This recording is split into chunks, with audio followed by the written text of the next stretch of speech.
The Spirit of God in us is for empowerment, for excellency. 2 Timothy chapter 1 verse 7.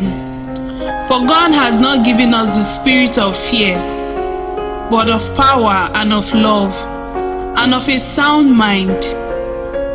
Fear is not of God. The spirit of fear hinders you from doing the things you have been empowered to do. It suppresses the ability inside of you.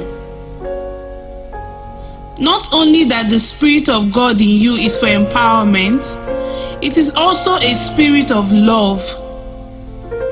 No wonder the Bible says that perfect love casts out fear.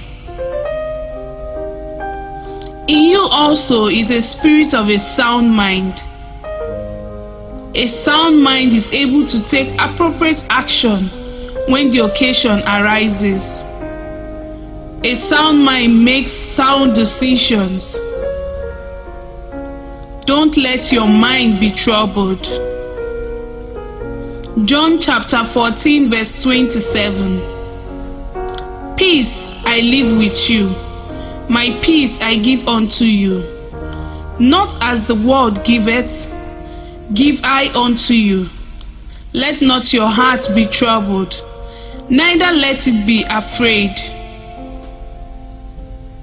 This is an assurance from Jesus saying, you should not let your heart be troubled, and let fear be far from you.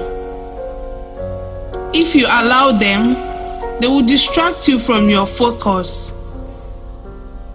The only thing that is capable of taking away that God-given ability in you is the spirit of fear. Don't give in to fear. Let your heart not be troubled. God is in control.